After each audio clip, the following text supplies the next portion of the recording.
Why, goodness gracious. Hello, everybody, and welcome to the first ever edition of Go F.O.C. Yourself on the Beat. I have been doing this for a little while for our store variant edition. You'll see, oh good, I got my directions right because the camera is always flipped. You'll see in the corner there. That's the store that I run with my partner, Danica LeBlanc. And every week we've been doing a final order cutoff show. That's what this is. It's going to be a little rocky because normally I'm just doing this for me. We're focusing it out wider, doing this for the wider industry to hopefully help folks who are readers know about how the ordering works, what they'll need to get to their retailers right away, and hopefully for some retailers to either discover a few things that they might not have known about, or to embolden things that they already had in the back of their mind, or hey, weaken them if they're just looking at something being like, I don't know, I don't know if I'm going to order that. All in service of getting out some good information to the industry wide. If you're watching this live, you can comment either on YouTube or Facebook, however you want. In the future, this might be going out to more streaming platforms. As a store, Danica and I stream on YouTube, Facebook, Twitter, and Twitch. It's a lot of fun doing all that stuff. But yeah, I've got a few things to go over as we start. We will be going over all aspects of the final order cutoff. So you will have some diamond final order stuff, items from Lunar, and items from Universal, which a lot of folks might not know about, but we are going to talk about in terms of why you might want to order from that as a Canadian retailer. There's a lot of us up here, and they will be handling both DC and Marvel product. For a lot of folks who are upset that they're going to have to order from all kinds of different distributors, having the option to get your DC and Marvel from one place might be good. I can also confirm that Universal is matching Penguin's rate of 50% discount and free shipping to your door. So pretty cool. We've got some folks watching. I'm going to pop up the rules because otherwise it might sound weird. So we've got some rules about the way we're going to go about doing the final order cutoff stuff, and what we'll be talking about. First rule, stories first, collecting second. This is just a matter of if we're going through every single title, showing every single cover, that's going to be a lot.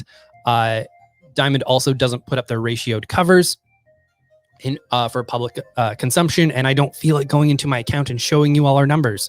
So we will be focusing on story arc starts, on new issues, on launches, and new graphic novels that you should all be aware of. Rule 2, helpful information is always welcome. We'll pop it up here in the comments. And if you have something additive to say about a book, definitely be aware that there is some lag in when the comments get to us. So put what you're talking about in your comment, and that would be very helpful to get it up there. Unhelpful information will not be acknowledged unless you address me as Comics Daddy. And maybe not even then. It's basically to stop people from being a ding-dong. And rule number 4, don't be a ding-dong. Very important. We're all trying to do some good here to help out. And y'all can do what you want and say what you want. It's all good. But I do get to control kind of what gets through to here. So those are the rules. The Comics Daddy thing was half a joke, but then some of our people who watch our feeds said they would absolutely come here and call me Comics Daddy. Thank you so much. I love being a weird goof on the internet, and now I get to do it for the industry, which is pretty freaking weird.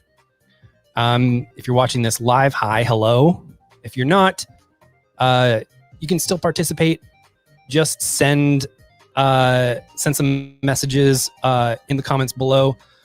Someone will see them I'm not exactly sure if I will directly, but you can always email me specifically at bshots at variantedmonton.com. I should have gotten that up on a graphic. I didn't. I spent far too much time doing this.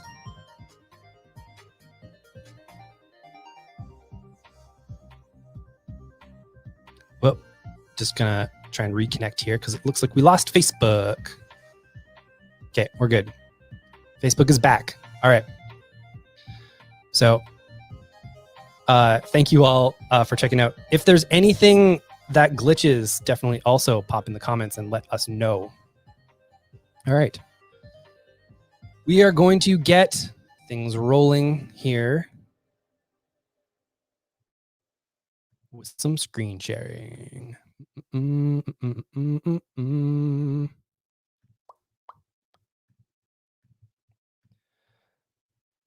First things first, we are doing the diamond product. All diamond product that you see here have final orders that are due on Monday. So that's the retailer deadline. Retailers would appreciate you get in the numbers before Monday. And that varies from retailer to retailer. We like ours in by Sunday at 5 p.m. That's when we close. That's when we can go over and do our final order cutoffs, get everything ready, and make everything running smooth. So let's get going through here. We've got a third printing of Geiger coming out from Jeff Johns and Gary Frank. It's been a wildly popular series about kind of a post-radiation apocalypse. And it's been a very well-received story. The second prints are coming out this week. So no, you did not miss getting those second prints in your hand. They will be coming.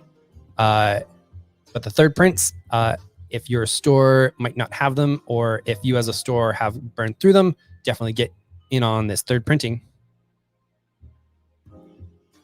We will be mostly focusing on the #1 issues here and subsequent printings, so that folks are aware that you can get access to certain things, sort of like here, the Radiant Black #1 third printing, #2 third printing, and #3 second printing. There's also a bonus variant for the Radiant Black #2. Radiant Black is a wonderful independent superhero story about a young writer who's just fallen on some hard times, getting into a lot of debt. I don't know if anybody can relate to that in these times. Moves home and then actually stumbles upon a bit of power. But where does that power come from? And is there a counter force basically at play? There's a lot happening there.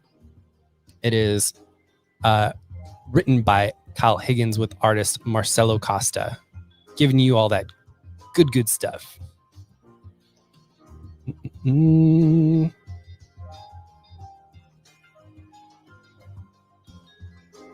Stillwater 7 is the start of the second arc. For those of you who have not read Stillwater, I highly recommend it. It is a story about a town where people do not age, they do not die. I can't remember if they do not age. I know they can't die. And Chip and Ramon Perez, who does the art with Mike Spicer as the colorist, are doing phenomenal work here. And the first trade paperback is out and ready for you to consume. This one is here. If you have read the first arc, or if you had a lot of people who bought the first arc, check in with them if you can. Make sure they're ready, because the second one is coming soon, and you can get them started on that, which would be really cool. We keep dropping Facebook.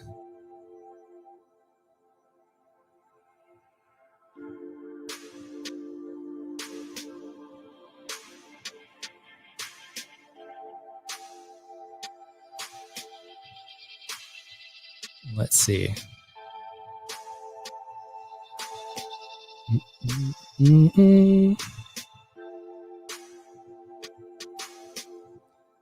Simone says, Comics Daddy, does Chew have a crossover issue with this? No, it doesn't. Chew does have a crossover issue with a lot of things.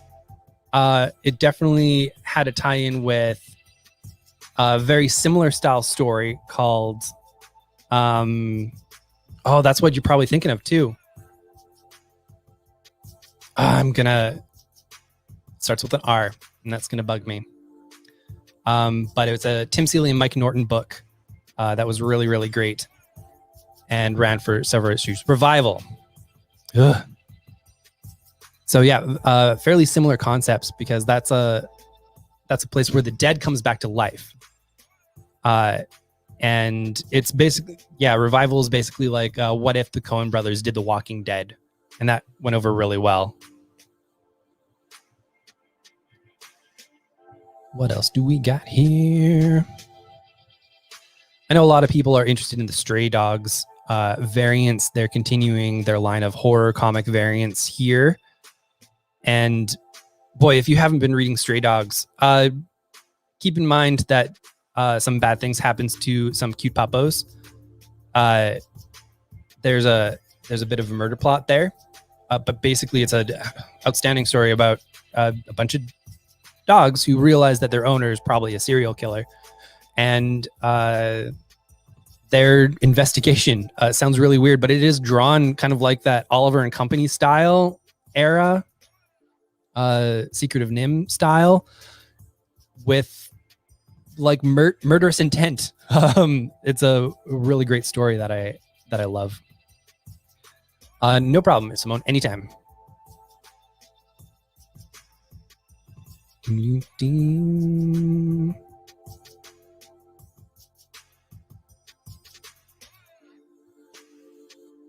Dark Horse doesn't have a whole lot coming up, but they do have a couple of number ones. One tying into Far Cry, the video game, from Brian Edward Hill and Geraldo Borges. I will be pronouncing names wrong. I am not sure how to pronounce everyone's names, but I do listen to a lot of podcasts, and I do try and keep up on stuff. But I will admit when I'm just like, that's probably not right. President Anton Costello's only son, Diego, has just turned 13, but this birthday is more than a celebration. It's a rite of passage. By telling his son about Montenegro's inner struggles, Anton wishes to teach Diego the importance of harnessing the power of chaos. Features fan favorite villains from Far Cry 3, 4, and 5. So if you have some pals, if you have some customers who you know are into this, this will flesh out that world. And Brian Edward Hill is an outstanding writer of crime, so that's going to be a really cool thing to read. And we've got Rangers of the Divide from Megan Huang,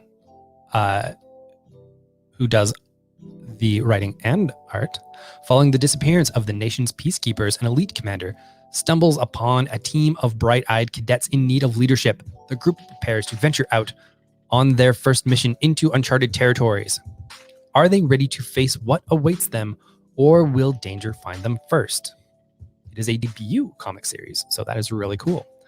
In the future, I will be keeping in touch with a lot of the publishers to make sure that as much information about these can get to me, so I can relate it to you. I know a lot of them do send out nice newsletters, and that's always cool. But I'm encouraging everybody to send PDFs so that we can definitely get ahead of all of these books that are happening.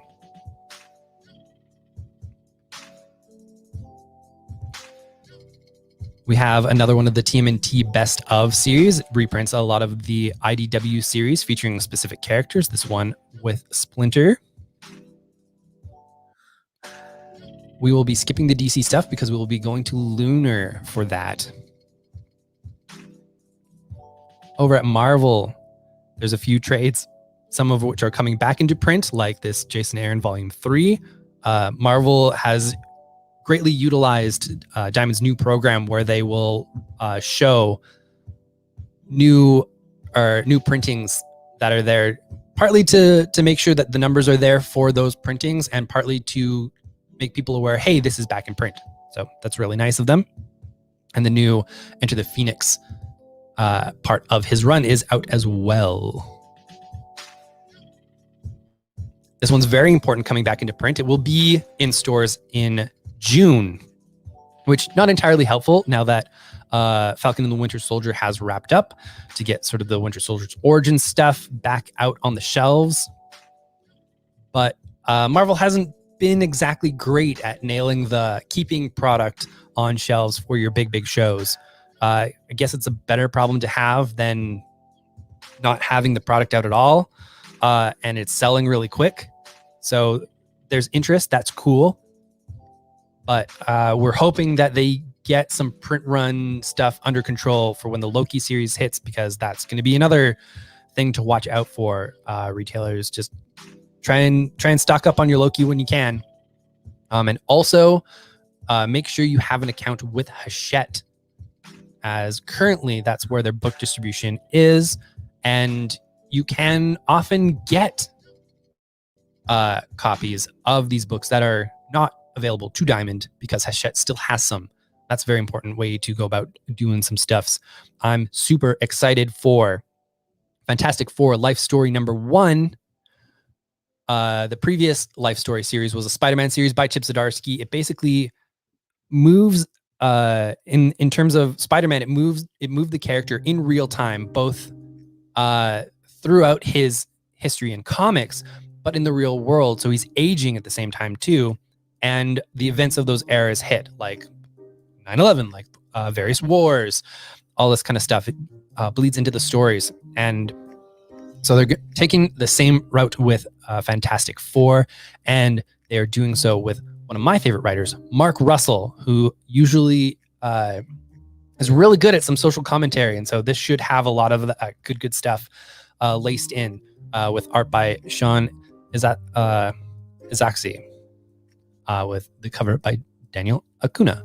I am super excited about this, as it says here, in the tradition of Spider-Man Life Story and in the celebration of the FF's 60th anniversary comes this series, setting the lives of the fabulous foursome in real time across the years. Amid the backdrop of the Cold War and the space race, a terrible accident gives the Fantastic Four great powers, a terrible secret, and entangles them in the history of their planet. Very, very cool.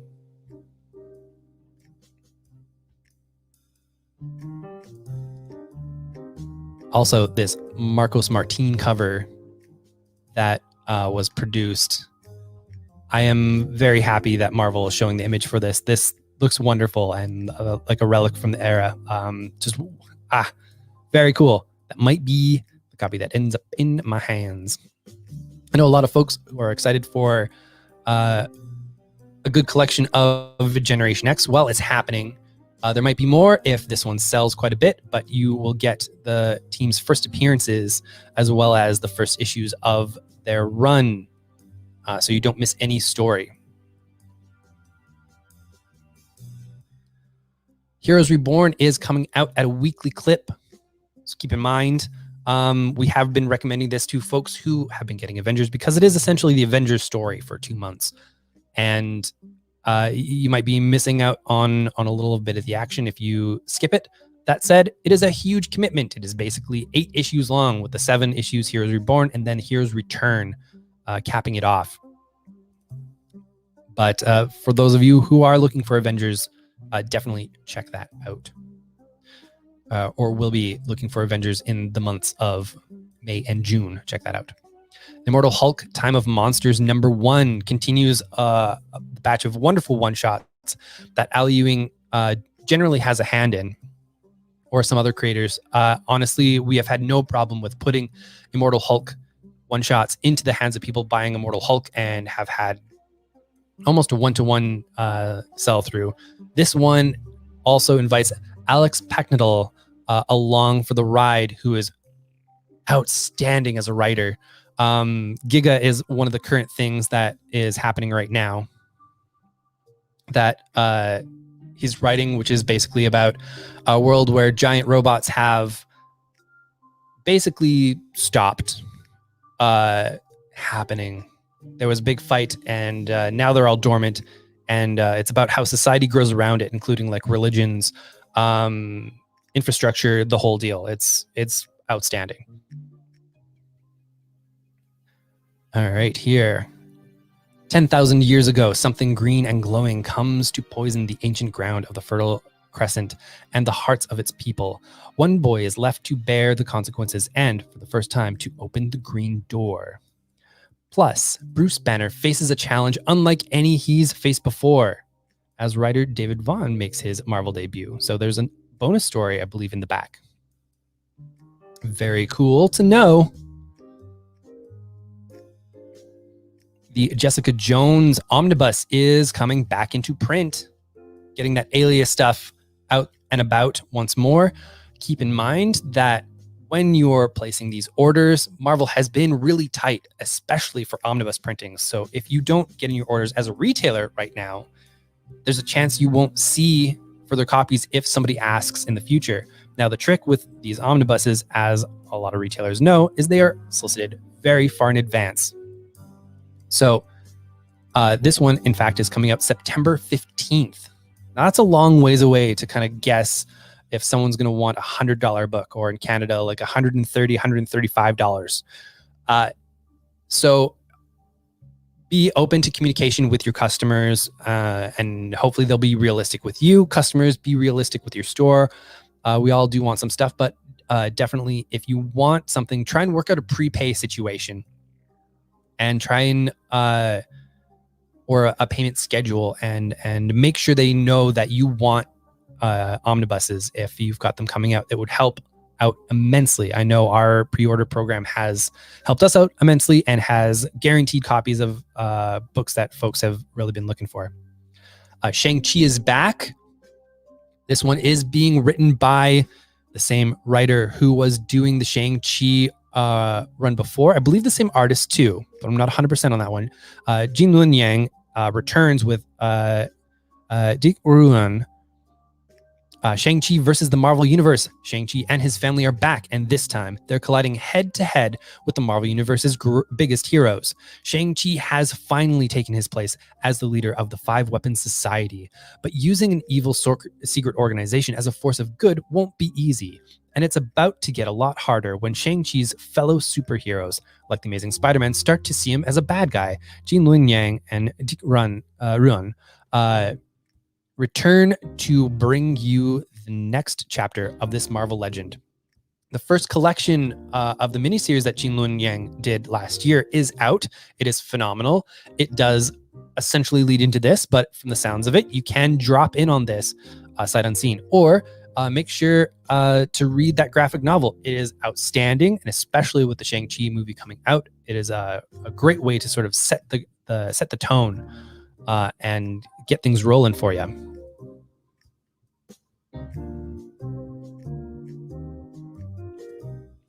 There's a bunch of covers, as you can see, for that Shang-Chi.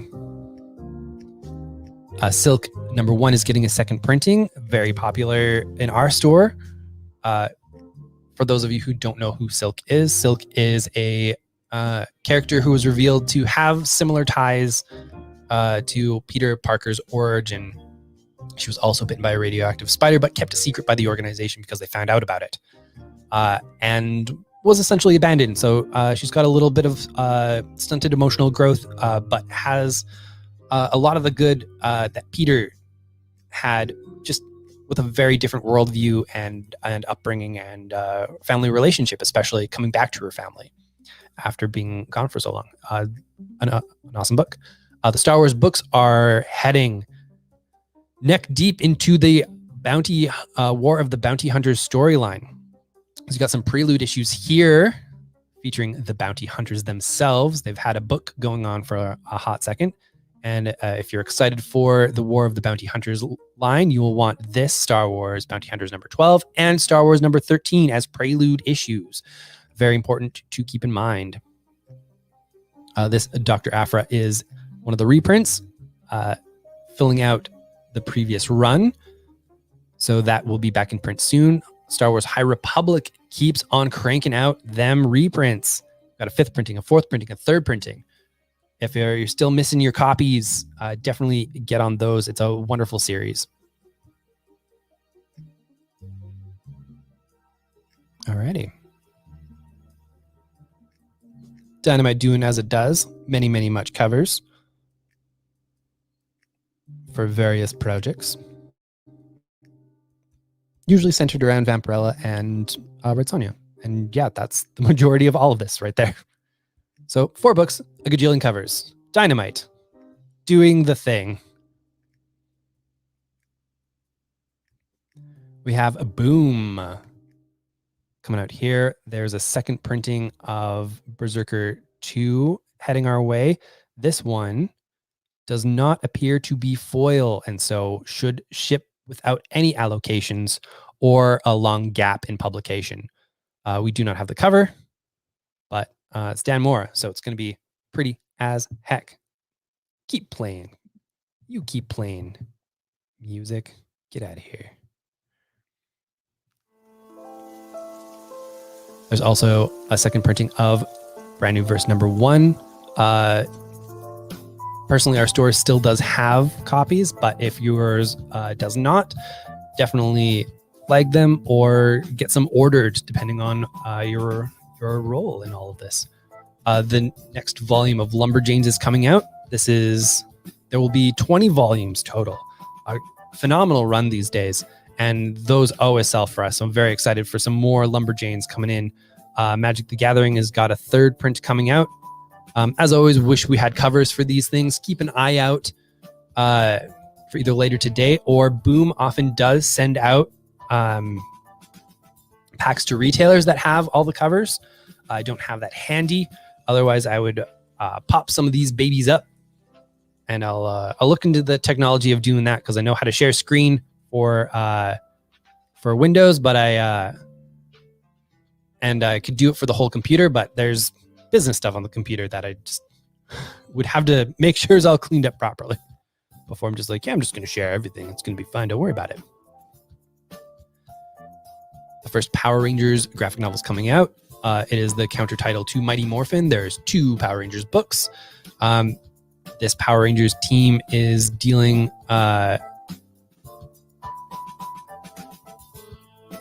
he says, trailing off. There's been a lot happening in these Power Rangers books, and it sounds like a lot, right? The Unlimited Power era begins here with a new team, and only Lord Draken can save them. Lord Draken is a evil version of Tommy from a universe where the evil kind of overtook him. Only the original Power Rangers, now known as the Omega Rangers, Jason, Trini, and Zach, can hope to defeat a cosmic threat, but their secret weapon is Lord Draken. For folks who have been reading the book so far, it has been a wild ride. And if it sounds like it's in a bonkers situation, that's because it is. So much has happened in those books. Right. We have the second arc of We Only Find Them When They're Dead coming out. Very, very excited about this. It is a series that is kind of like The Expanse in a lot of ways. A small group of people just trying to do good in the world, but they add this level of wildness in that what they're mainly doing is harvesting parts of dead gods for profit, for survival, for whatever. And with the system kind of grinding them down, this one team has decided that they're going to actually try and find an alive god and see what they can do with that material instead of being squeezed out by corporations into, the basic needs of survival. The first collection is out and absolutely wonderful. I highly recommend it. And the second arc is starting, as we see, May 19th.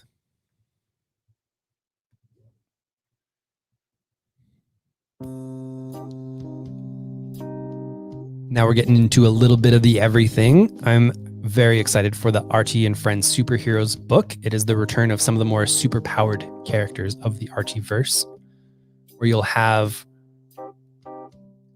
as you can see here, Pure Art the Powerful and all of that. So I have quite a few customers who tell me to keep an eye out for whenever the Archie characters are playing at superheroes, and that's happening again. So we'll make sure that gets into their files. If you have some folks who have been interested in the superpowered Archie characters, be aware of that. Nice cheap one shot for all ages.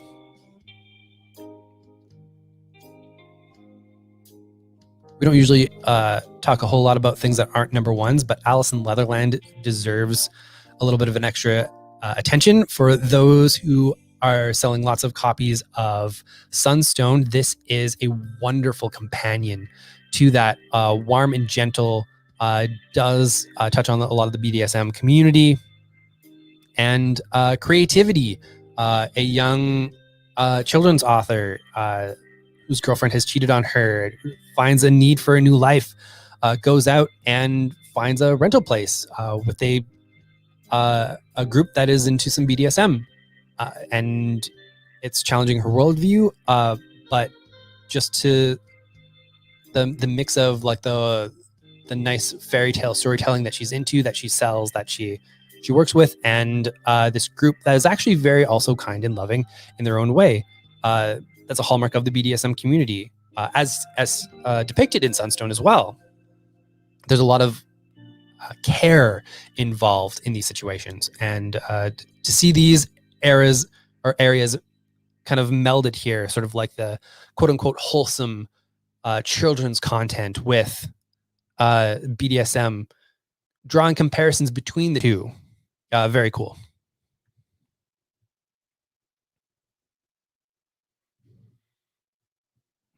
I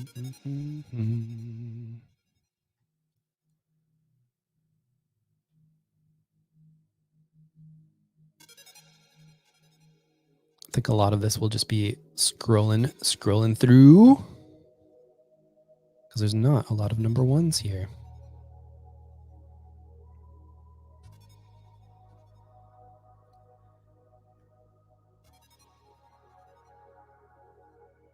All right, that brings us to the end of this portion of it. There are always some stuff afterwards. I highly suggest folks go to previewsworld.com/final orders due to look at those. We are primarily going to be focusing on the single issues and graphic novels that are on these lists, because to do otherwise would be madness. These already go for quite some time.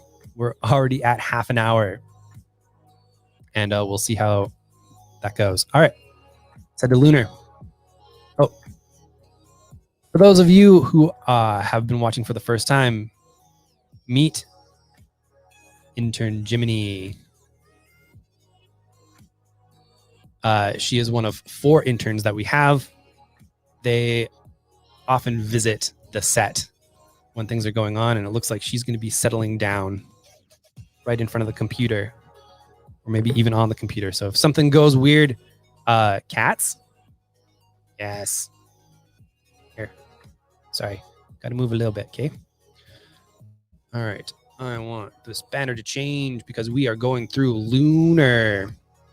The Lunar product that's due on Sunday. Now, I want to stress, because this part is where things differ a little bit between Lunar and Universal. I know a lot of big Canadian stores use Universal, and their final order cutoff is different. The things that we will show you right now have already passed final order cutoff for Universal. The reason for this is they need to send their numbers to Lunar. And Lunar's deadline is Sunday, and I'm pretty sure neither of them work through the weekend. So we send them numbers on Thursday. They send them off to Lunar on Friday, and then everything comes in fine and dandy. It seems like a lot of work. However, going through Universal saved us about 2/3 of our shipping. So just on like duty charges alone and brokerage and all that. So kind of love them for taking that on. And we want to be out of this part of the site. So in terms of what's important coming up on F.O.C, you'll see the Batman Fortnite 0.2 2 printing. I know a lot of stores that were caught on the back foot for Batman Fortnite 0. We've talked about it a lot this week on Variant Edition's other streaming shows. We do a Tuesday streaming show where we go over all the new releases. We do a Thursday streaming show where we go over the best of the week. And Batman Fortnite 0.1 sold out very quickly everywhere. Second print has already been solicited and gone, so a third printing will be on next week's sheet. You might even be seeing that as we go over our Universal orders. Say hi, Jiminy. Okay. I love you, but you're on the mouse. Thank you.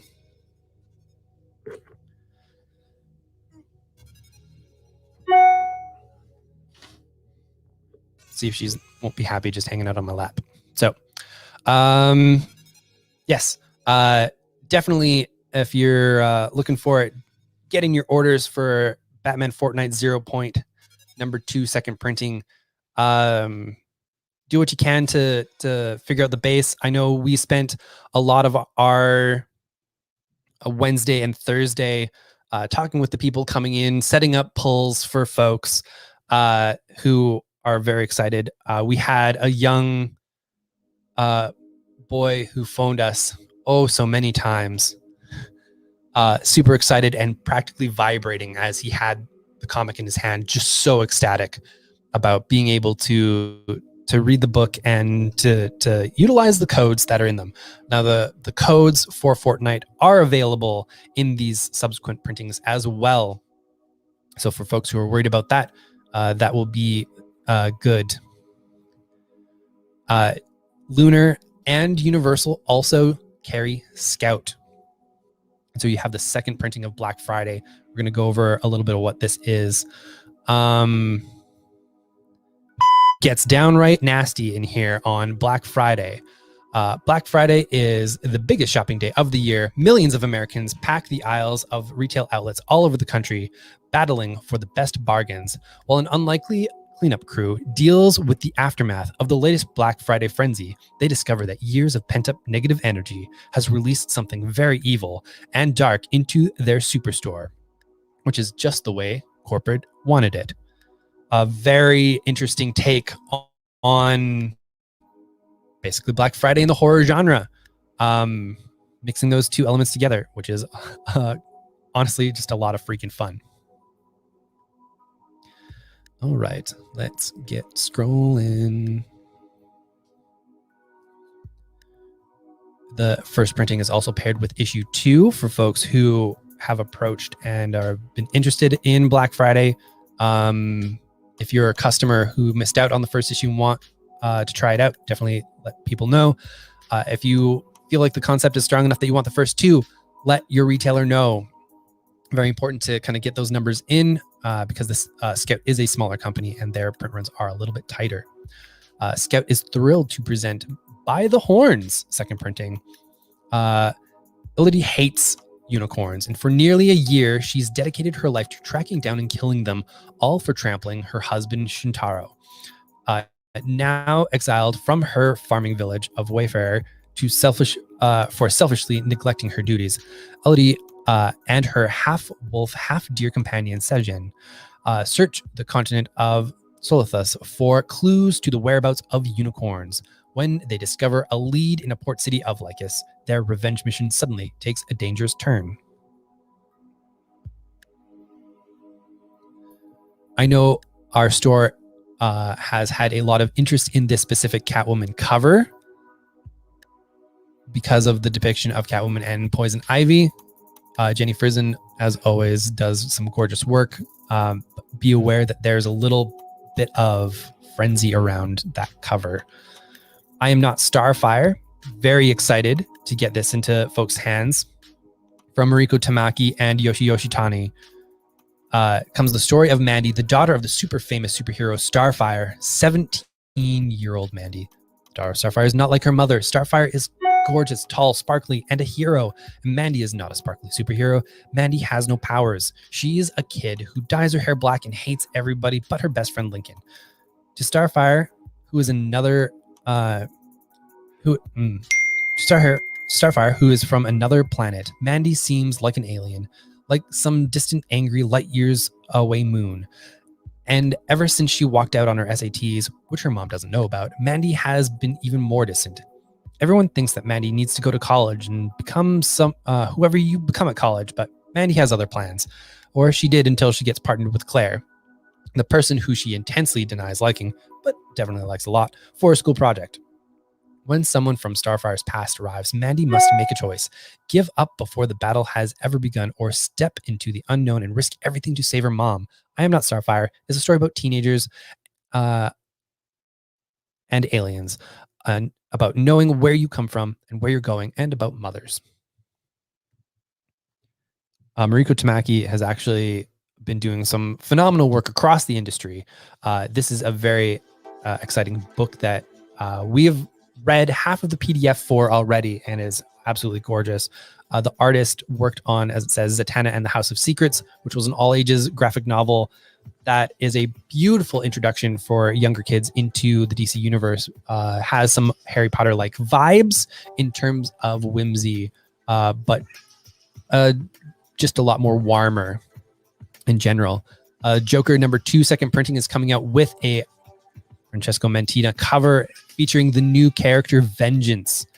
Folks are calling her Bane's daughter.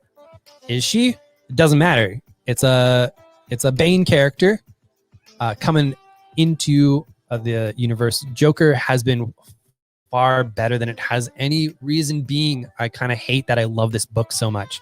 Partly because it's not quite about the Joker. It's about him as like a weird force of nature. You can't really control it. You just sort of react to and hopefully try to do what you can in healthy ways. Simone says the website isn't showing up. Aha. Yes, I meant to put that back up and I did not. Please let me know if that's better.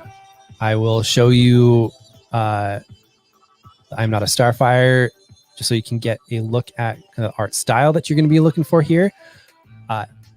This is actually another thing I want to say about this book. For years, dating back to the New 52, I've had customers and folks working for us who've been looking for a good Starfire book about the character that they grew up watching on the television. And everything that DC has truly offered hasn't really struck that chord. It's always been a Starfire character built for the male gaze, more or less. An amnesiac sex pot, basically.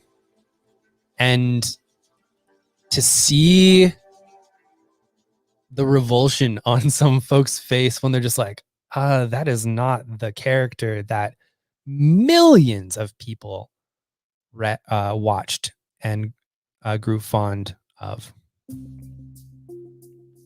And to see DC actually tackling that and getting content out there is just absolutely wonderful. And here's the Joker cover. For those of you who are wanting to see that, it is a Matina. He does a good job of his art style, and we have many people who get his stuff specifically, no matter what book he's doing.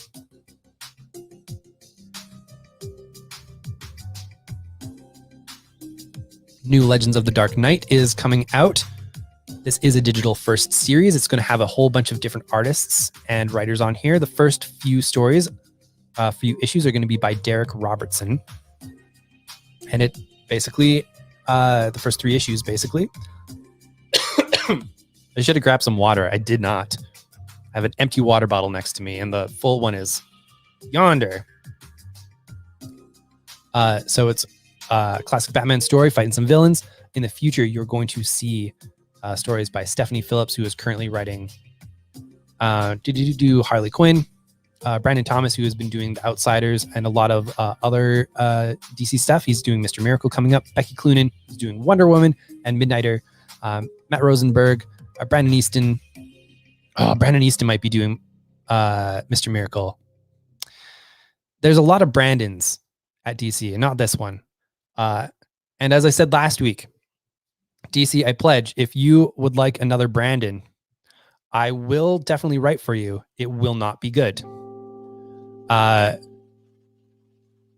Kantomi and Janice Milogianis, who's the artist on the upcoming Future State Gotham series, which they're doing black and white Akira style. Oh, it looks gorgeous. I'm so excited about that. And Karl Mozart. So many things coming up in that anthology series. As you can see here, there is a 1 for 25, and there is a Francesco Francavilla, but your comic store will only get it if they are ordering 250 copies of that specific cover. And I believe DC also charges a little bit more money for that too. Folks, be aware, Nightwing 80 does introduce a new villain called Heartless. That character has been alluded to up until now and will be making their debut. So if you have customers you know are collecting first appearances, whether they let you know or not, keep them in mind. Also, folks who are looking for first appearances, here you go. Here's one right here. Let your comic store know, and then you won't be disappointed on the day of release.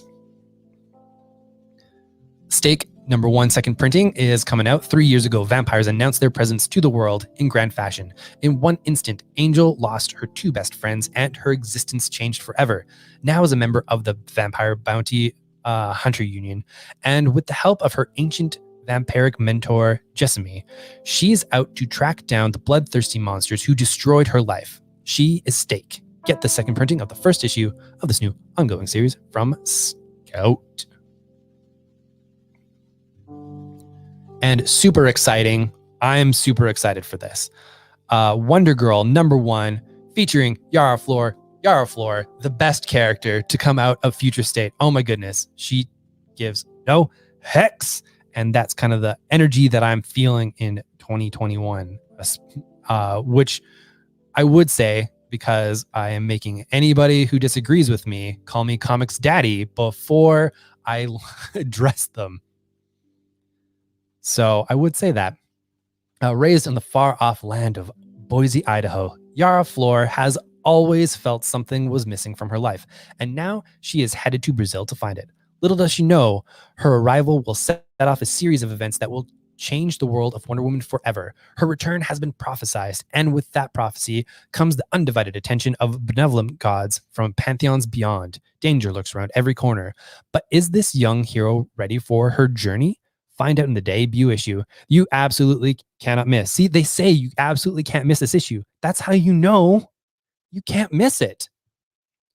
Publishers would never lie to you. Never. How dare you? It's by Joelle Jones. I'm making her triumphant return to the character to officially introduce her into the DC universe.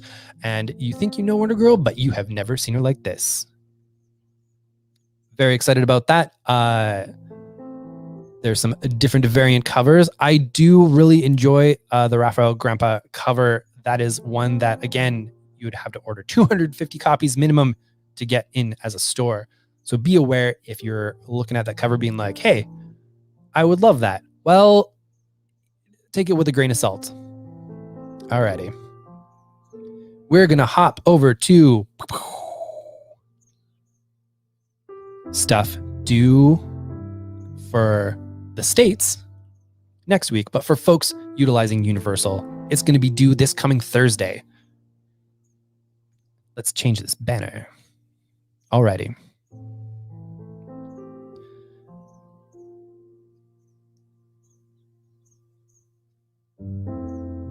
So we've got a lot of continuations. There is the collection of Batman White Knight presents Harley Quinn, going over that Sean Murphy universe tale and adding some more stories about Harley Quinn.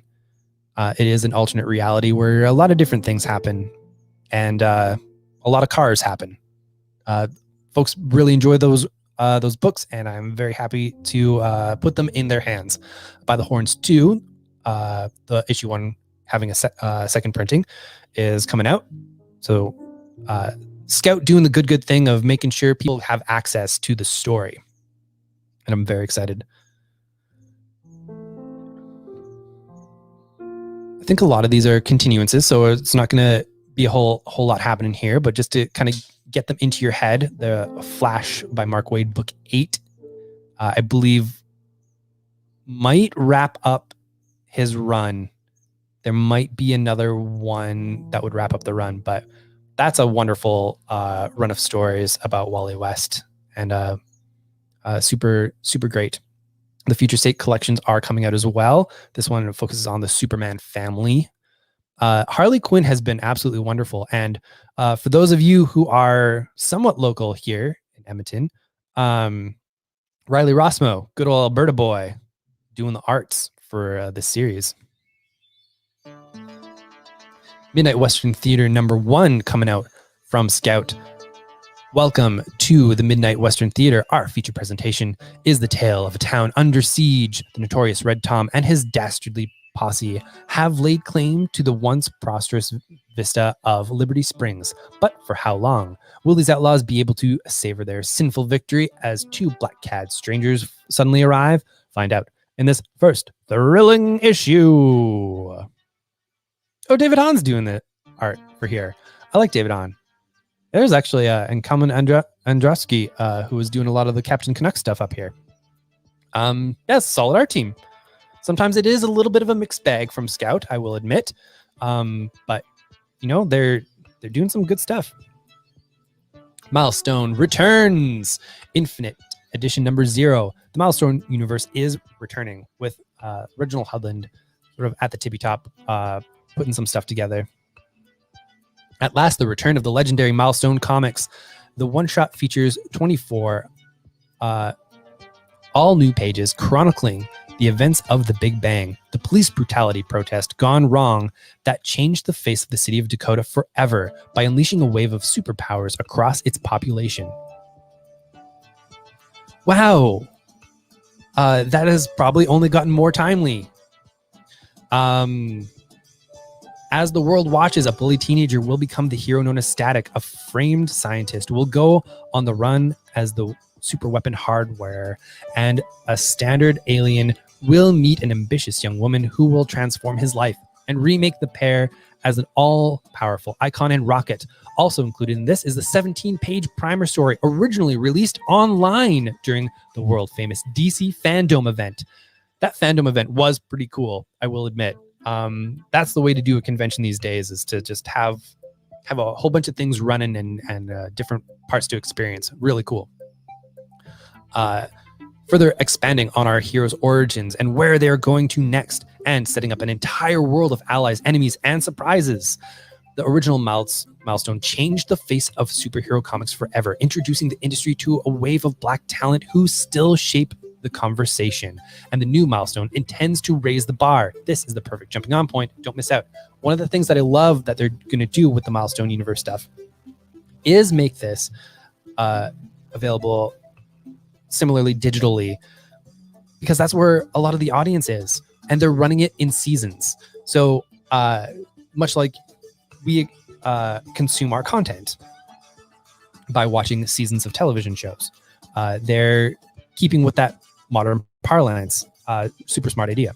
Mr. Miracle, the source of freedom. Brandon Easton. Hello, fellow Brandon. Spinning out of the DC future state, the story about how Shiloh Norman became the Mr. Miracle of tomorrow starts here. So you don't have to have read any of the Mr. Miracle stories that ran in the back of the Superman books in future state. This is essentially the start, whereas the future state was where he ends up. The Mr. Miracle show used to be the hottest ticket in town, whether you caught him on stage escaping from perilous traps or spotted him on the streets of Metropolis taking out bad guys. What Shiloh Norman forgot is the first rule of both showbiz and superheroing. Always leave them wanting more. Now it's time to start showing the world what a miracle man can do. Showbiz superstar rule #2, timing is everything. And there's a new performer in town who wants to knock Mr. Miracle off his pedestal and stake a claim to his most famous moniker. Can Shiloh break free of this trap? Brackets. Why, yes, that is a clue. Ba-ba-ba. Rabbit World #1 from Scout. It was like any other morning until it wasn't. Growing from the rural areas, it was a simple dog bite, but at the end of the day, civilization was collapsing. The outbreak left people rabid, devoid of their humanity, left only with violent rage. When an outbreak of a rabies-like virus devastates the world, it's a fight for survival in a world gone mad. Two couples set off in disparate courses, one for survival and one to save the world. Will a vaccine be found? Will survivors make it to the safe place to hold up? Find out in Rabbit World. Also, there's the second issue of Robin, which will feature Flatline. There will be a lot of characters kind of introduced in Robin, as there is a murder tournament happening. So keep an eye out for that. That first issue ships this Wednesday. Very excited to get that into people's hands. We got to read a preview PDF, and it is super wonderful. Stake number 2 is coming out for folks who just found out about number 1 or have been waiting for number 2.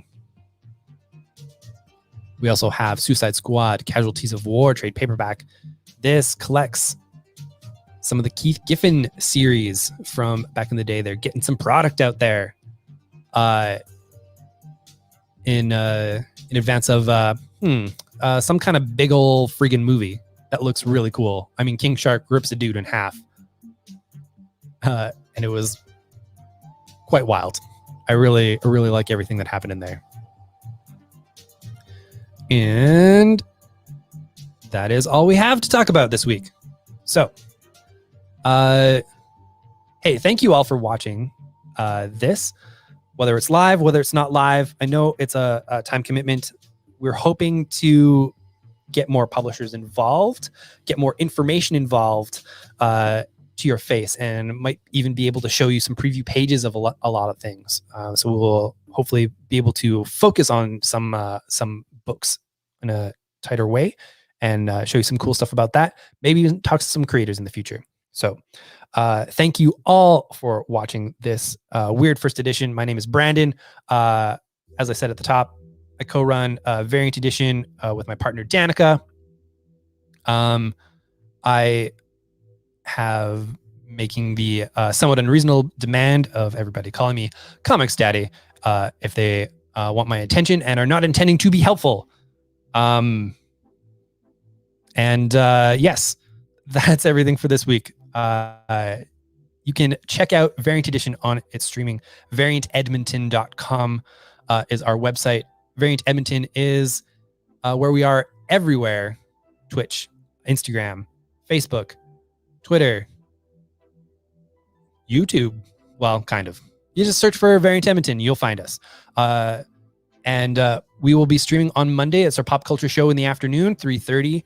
And on Tuesdays at 8:10 p.m., we go over new releases. It's basically like this show, except we hold up the comics and we talk about all the cool stuff. If we've had time to read through some stuff before, we give you a little bit more insight and talk about that stuff. And then on Thursdays is our Best of the Week show, where we talk about the books that we loved best that came out during the week. Thank you all for watching. I love you all, and I hope that your days are going well. And I hope that if they aren't, that you are finding the help that you need and taking care of yourself, or have a structure that is taking care of you. And if not, please do reach out. bshots at variantedmonton.com. That is not said lightly. We all need to take care of each other in these days, because who else is going to do it, right? It's all about small communities. It's all about what we can do for each other. And this final order cutoff thing on the beat is intended to be a form of care for the industry, bringing attention to things that you might not have realized or might have lost out on if you haven't gone through the final order cutoff stuff or had the time to. So I hope this helped. I hope we can make it more helpful in the future. If you also have suggestions for that, bshots at variantedmonton.com. The shots is spelled like that. So thank you all for watching, and we will talk to you again